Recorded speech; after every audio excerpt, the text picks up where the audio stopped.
Bonjour, ici Chantal Doré au micro d'Inclusion Inc., un balado sur les initiatives des entreprises pour favoriser un milieu de travail inclusif qui fait la belle part à la diversité.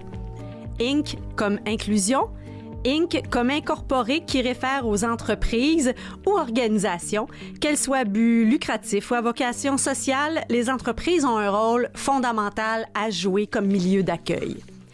Et la diversité, bien entendu, elle prend diverses formes, dont celle de la neurodiversité.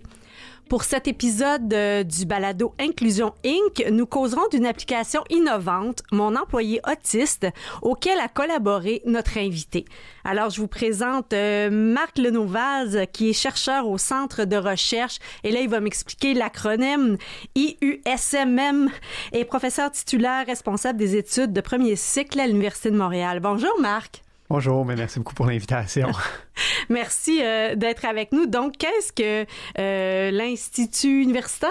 C'est l'Institut universitaire en santé mentale de Montréal. Donc, c'est un institut qui offre des services aux personnes aux prises avec des troubles de santé mentale, qui est situé au fond sur les anciens terrains de l'hôpital Louis H. Lafontaine. Ah, d'accord. Donc, ce que je comprends, vous êtes présent en de multiples champs d'intervention et larges. Oui, ou dans mon cas, moi, c'est principalement l'autisme et la déficience intellectuelle, mais dans l'Institut, on a toutes sortes d'experts. On a des experts en santé mentale, en dépression, anxiété, psychose. Donc, on a vraiment quand même une grande variété de chercheurs. Donc, c'est un institut universitaire parce qu'il y a un centre de recherche qui est associé, puis c'est là que moi, je fais de la recherche notamment. Okay. Et qu'est-ce qui vous a amené à ces spécialités? En fait, quand j'étais jeune, je voulais travailler avec des enfants. Puis, pour payer mes études... Donc, vous étiez enfant, vous vouliez travailler avec des... plus jeune, peut-être quand j'avais 20 ans, ou peut-être pas 20 ans, peut-être un petit peu plus jeune, mais je cherchais un emploi pour payer mes études universitaires. Oui. Puis, je voulais travailler avec des enfants, puis j'ai trouvé un emploi pour travailler avec des personnes autistes, des enfants autistes, en fait. Puis, depuis ce temps-là, j'ai jamais arrêté. Ah, d'accord. Donc, ça vous a amené vraiment à développer une grande spécialité dans le domaine. Oui, c'est ça. Je pensais pas à ça quand je suis arrivé à ma première journée de travail. Mais finalement, au fil du temps, j'ai beaucoup apprécié. J'ai adoré l'interaction, le contact avec ces personnes-là. Puis, j'ai décidé d'en faire une carrière. Oui, une carrière et plusieurs outils, dont entre autres une application, Mon employé autiste. Comment ça a généré l'idée de faire une application? On a travaillé avec la Fondation Autistes et Majeurs qui finance le projet. Puis nous avait dit qu'ils cherchaient des projets pour favoriser l'emploi des personnes autistes. Puis un des enjeux majeurs, c'est le maintien en emploi. C'est-à-dire que quand ils se trouvent un emploi, des fois, ils vont le perdre parce que des mécompréhensions entre le gestionnaire puis la personne autiste, qui sont juste des non-dits, puis qui peuvent venir à une perte d'emploi qui aurait peut-être duré si le gestionnaire avait eu plus d'informations. Donc, on a décidé de s'attaquer sur le volet gestionnaire pour vraiment mieux informer les gestionnaires, puis pour leur donner le plus d'informations possible pour minimiser ces compréhensions-là. Ou ces incompréhensions. Excusez, oui, c'est ça, ces incompréhensions-là.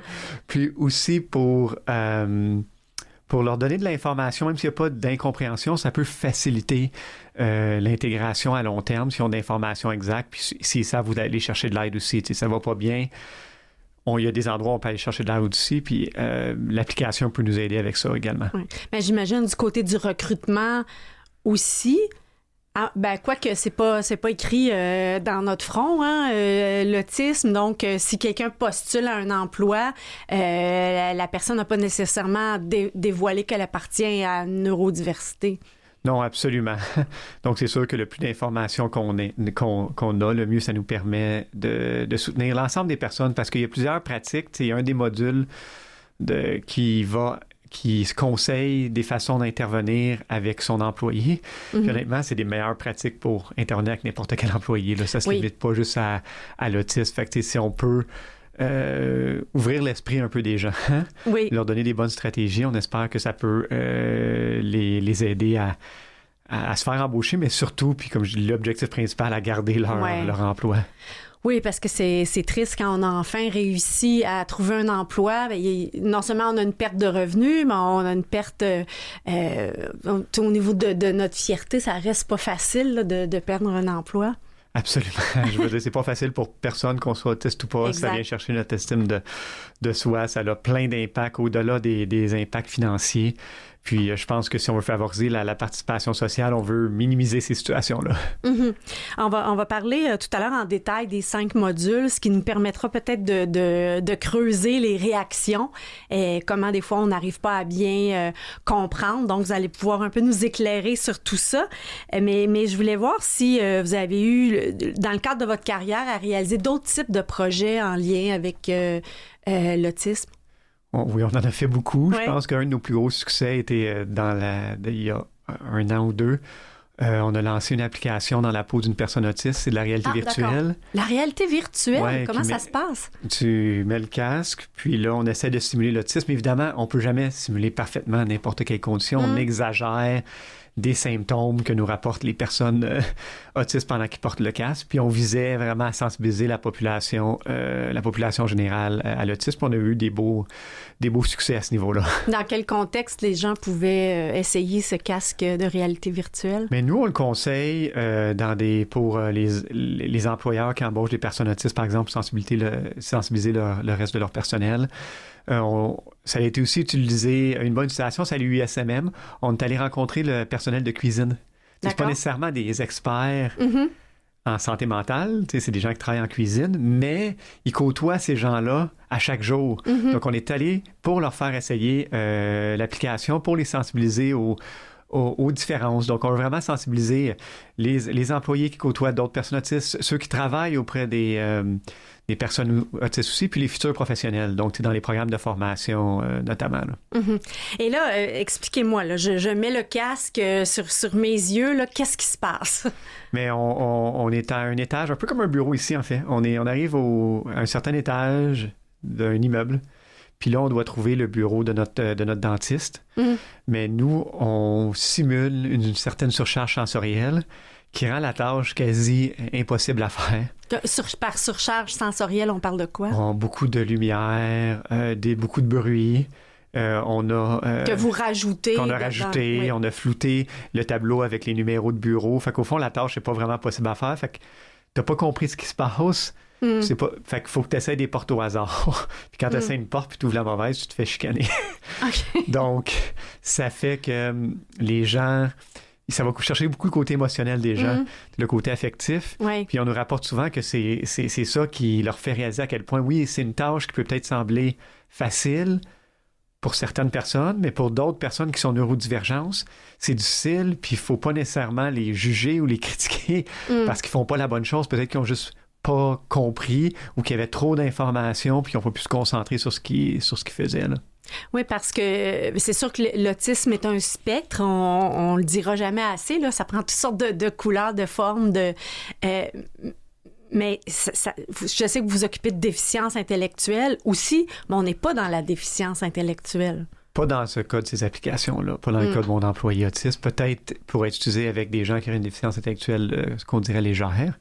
Mais c'est sûr que ce n'est pas conçu pour des personnes qui auraient des difficultés plus importantes, là, ou besoin de davantage de soutien. Okay. Donc, pouvez-vous peut-être un peu nous brosser un portrait, là, quand on parle du spectre de l'autisme, ça va de quoi à quoi? Ouais, c'est vraiment un spectre, hein? Ça va d'une personne qui ne parle pas, qui ne comprend pas quand on lui parle, puis qui ne fait que des comportements répétitifs, donc qui va faire des bruits de bouche particuliers, comme puis qui va peut-être ajouter les doigts ou faire toujours des mouvements répétitifs, qui ont besoin de beaucoup de soutien, qui ne peuvent pas vivre seuls, qui ont besoin de supervision 24 heures sur 24, jusqu'à des gens qui travaillent à l'université, puis qui sont professeurs, puis qui ont une intelligence par-dessus la moyenne. Mais eux, leur particularité, c'est principalement qu'ils ont discuté au niveau des interactions sociales, de la communication sociale, puis aussi au niveau peut-être des comportements qu'on pourrait appeler de différents, où les gens utilisent le mot atypique. Je ne sais pas pour le mot atypique, mais je veux dire, c'est des comportements qu'on ne voit pas chez les gens habituellement, puis qui peuvent faire réagir quelqu'un qui a peut-être pas l'habitude. Quel genre de comportement? Mais ça peut être des comportements moteurs, comme vous disiez, des mouvements répétitifs. Ça peut aussi être certaines rigidités, donc vouloir toujours faire des choses de la même façon. Une adhérence à un certain rituel, donc quand c'est l'heure du lunch, la personne mange toujours la même chose. Exactement. Quand elle met sa boîte à lunch sur la table, elle sort chaque chose dans le même ordre, puis elle les consomme dans le même ordre. Donc, il peut avoir l'air différent là, pour quelqu'un qui a pas l'habitude. Mais est-ce que c'est pas... est-ce qu'on peut pas avoir l'impression que ça peut être de la psychorigidité aussi? Pour se rassurer. C'est vraiment, nous, on appelle ça des rituels. Ouais. Donc, ça ressemble un peu à des rigidités. Évidemment, je pense, une caractéristique, quand on dit rigide, puis ce qu'on veut principalement dire, c'est qu'il y a un manque de flexibilité ou il y a une répétition, qui peut, chez certaines personnes, rapporte que ça réduit leur stress, notamment. Là. Puis, je pense que c'est quelque chose qui est important de comprendre. Si ça réduit son stress, ça fait de mal à la personne. Pourquoi on s'en soucie? Oui, mais c'est juste qu'on voit une différence dans les comportements. Donc, c'est ce qui fait qu'on se questionne parce qu'on comprend moins. C'est ça. Puis, il y en a peut-être qui vont, par bonne intention, taquiner. Ouais. Mais peut-être ça peut juste faire augmenter le stress chez la personne. On va dire, oh, je vois, tu manges toujours ton... Aucune mauvaise intention, tu manges toujours ton lunch de la même façon, mais ça peut causer du stress ou de l'anxiété ou une réaction chez la personne. Là. Donc, il faut quand même, pas intervenir, mais interagir de façon adéquate et puis respectueuse avec les personnes autistes. J'ai l'impression que le premier contact...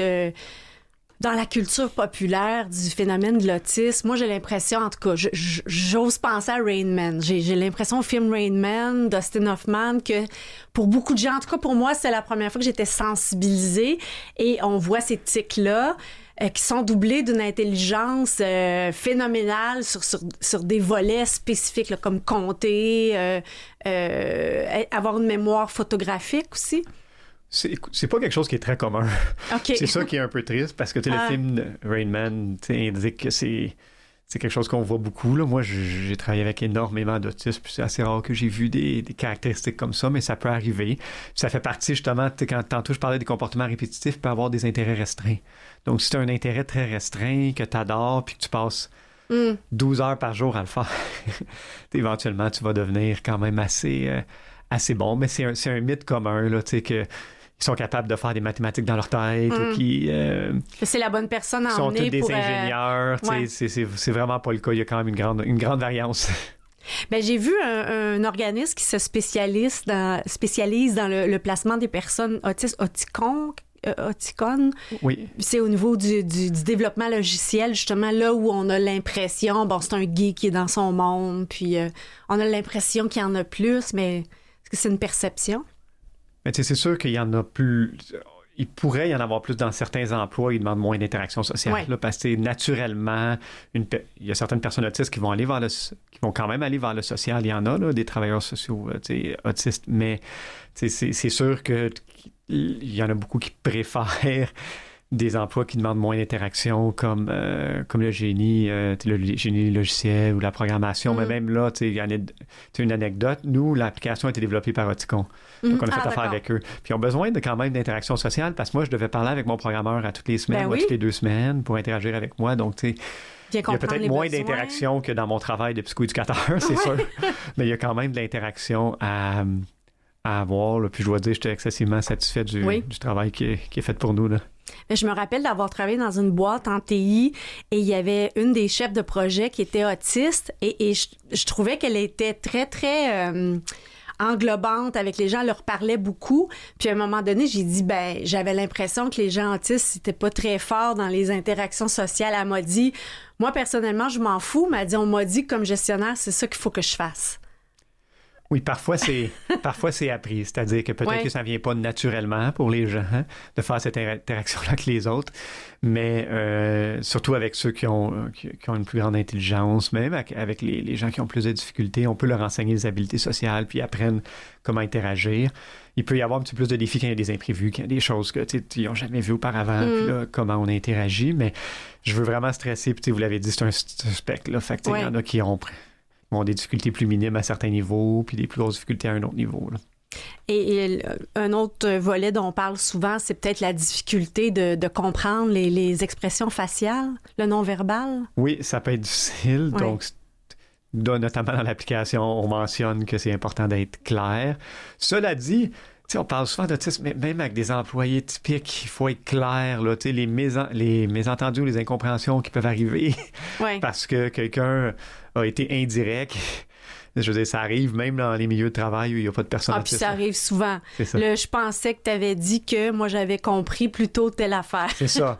Donc, tu sais, on parle souvent d'autisme quand on fait référence à être clair puis le non-verbal.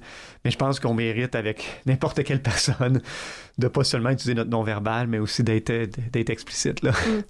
Ben, d'une certaine manière, est-ce que ça se peut que le fait, justement, que là, on est devant une personne qui a cette neurodiversité-là, puis qu'on apprend on va plus le dire, alors qu'on gagnerait à le faire avec tout le monde.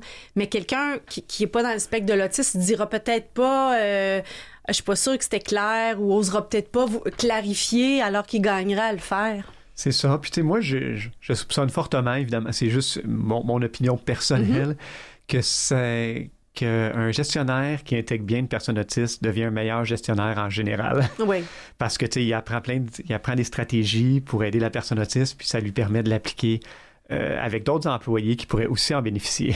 Oui, bien, on va faire une courte pause, Marc, puis j'aimerais ça qu'on parle des différents modules, parce que pour avoir regardé les vidéos, là, ce que vous me dites me sonne des cloches. OK, on prend une courte pause.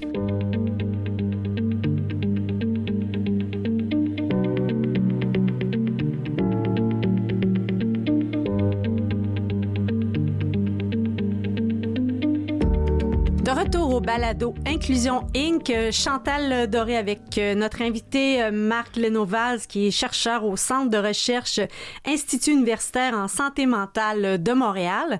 Donc, on met la table, là, on parle un peu des différentes formes de manifestation du spectre de l'autisme, mais on met la table un peu pour l'application qui a été développée, qui est Mon employé autiste.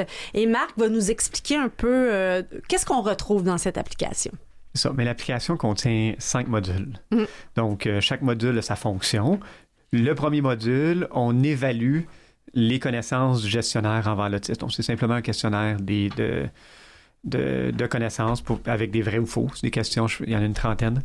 Pour voir, après ça, ça me donne un pourcentage. Ta connaissance de l'autisme est à 60 okay. 70 C'est quoi les questions où les gens répondent souvent le plus à côté de la plaque?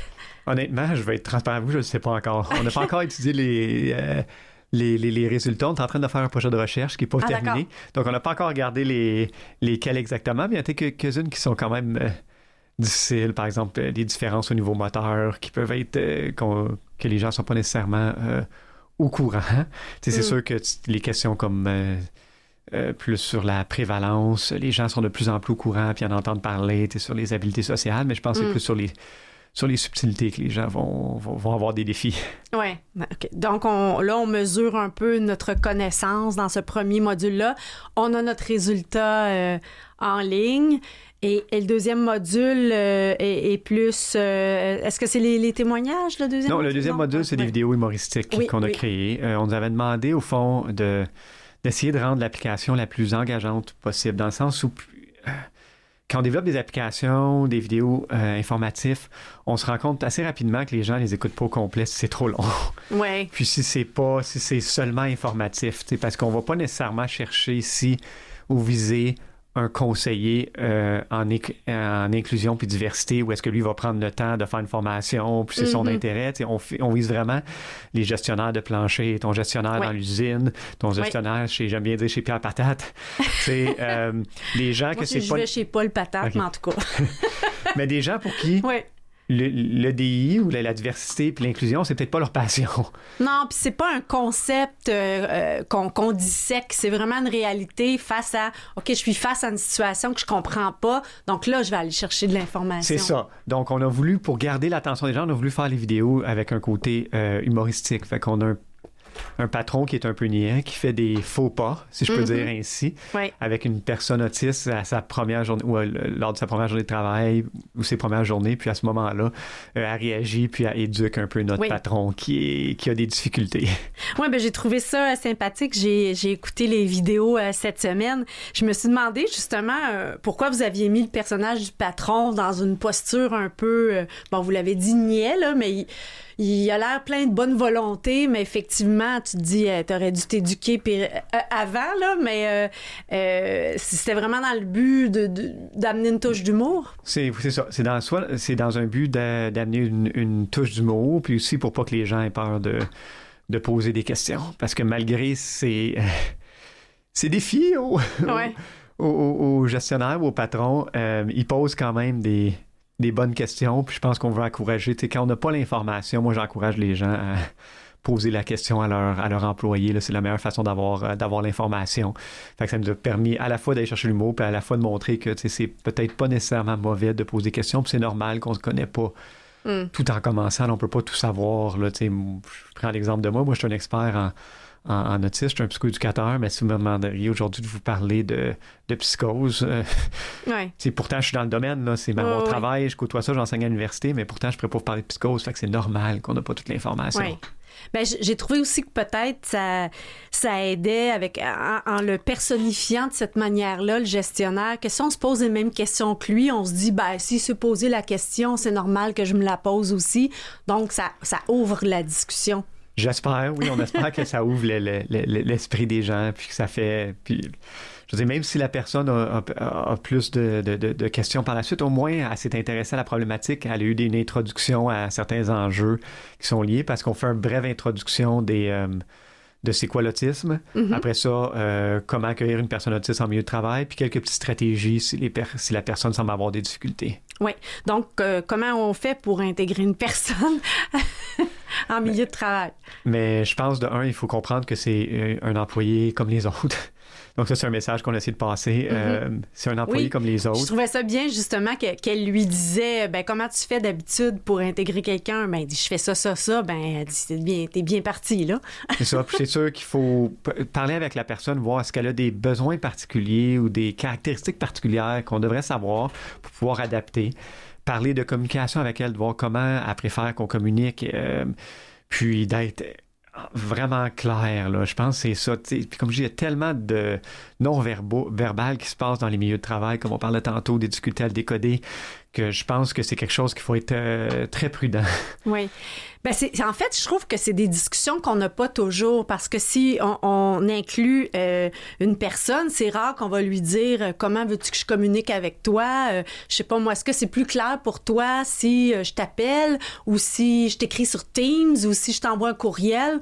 On dirait qu'on prend pas le temps de baliser ça, et pourtant, moi je travaille en communication, on gagnerait beaucoup nos équipes à dire de quelle manière on va communiquer ensemble, de quelle manière on va collaborer.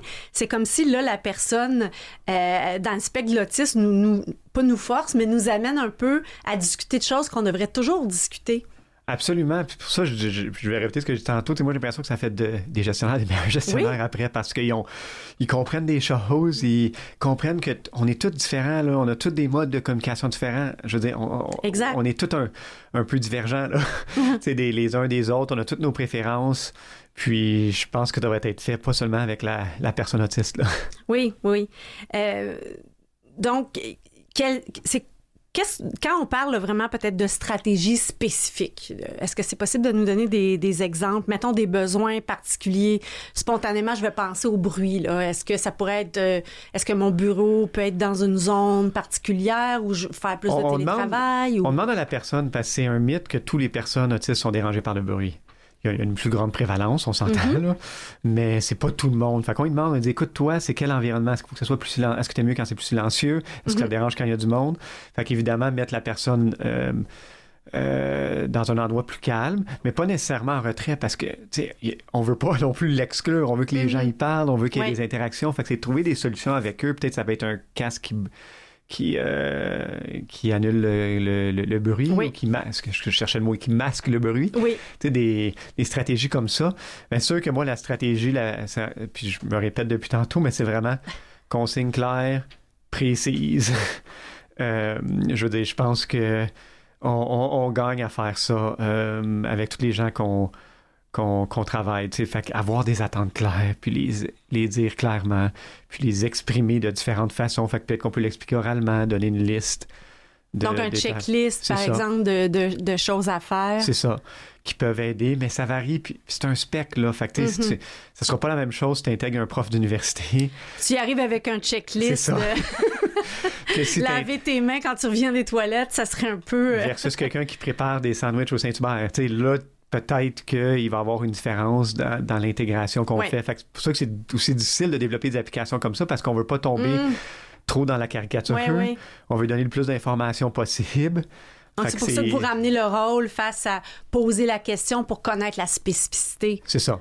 Parce que là, on parle d'autisme, mais vous êtes spécialiste aussi en déficience intellectuelle. Il y a la compagnie en TI où j'ai travaillé, il y avait une jeune fille avec une trisomie 21 qui s'occupait du café puis de diverses tâches routinières. Et je me rappelle qu'à un moment donné, elle a déchiqueté le papier, elle l'a laissé là. Puis là, quelqu'un a dit « Pourquoi tu le laisses là? » Ben, elle dit « Parce que j'ai fini la tâche. » Puis là, il a fallu demander à la personne qui avait fait les consignes de ramasser le papier une fois, alors que pour les autres, ça semblait évident. Oui, puis c'est des situations qui peuvent se produire exactement si on n'est pas assez clair. Ouais. Des fois, on va remarquer des failles dans notre propre gestion. Ça, je dis, ça permet de nous améliorer. Là. Moi, des fois, je dis des choses, puis je suis comme, oh mon Dieu, finalement, j'ai pas été clair. Là. J'aurais pu être plus explicite. Des fois, on va me dire, par exemple, un employé, quand il n'y a plus rien à faire, quand il a fini une tâche, il arrête de travailler, mais c'est parce qu'on n'a pas dit que quand tu as fini une tâche, tu enchaînes la prochaine, puis il faut que ça soit clair, c'est quoi la prochaine tâche qu'il faut enchaîner. Fait que ça, c'est une autre stratégie, c'est d'utiliser des séquences pour aider la personne à vraiment savoir ce qu'elle a à faire. Là. Est-ce que jusqu'à quel point ça demande une adaptation? Parce que là, de dire que les gens perdaient leur emploi, est-ce que c'est parce qu'ils faisaient des grosses erreurs ou c'était juste trop difficile pour le gestionnaire parce que ça l'amenait à devoir se poser trop de questions? Ou... Mais encore une fois, moi, je vais dire que c'est des incompréhensions. Il va y avoir eu, genre, je pense que mon employé n'aime pas son emploi parce qu'il sourit jamais. Tu sais, donc, il y a une incompréhension, mais la personne aimait dans son emploi, mais c'est juste qu'elle avait de la difficulté avec le non-verbal, fait qu'elle l'utilisait pas. Ou la personne a fait un comportement qui a été jugé inapproprié, mais au fond, il n'y avait aucune mauvaise intention. C'est une particularité. Fait que je pense pas que c'est beaucoup plus de travail encadrer une personne autiste. Je pense pas que c'est au niveau de... C'est beaucoup de travail. C'est au niveau des... dialogue, finalement. C'est le dialogue, les incompréhensions qui surviennent. Parce qu'une fois que la personne est bien encadrée, moi, je fais partie de ceux que je pense... C'est pas tant de travail plus que ça. Puis la plupart du temps, l'investissement qu'on met pour cet employé-là, il bénéficie aux autres. Fait qu'au fond, à la fin de la journée, moi, je crois fermement que c'est pas...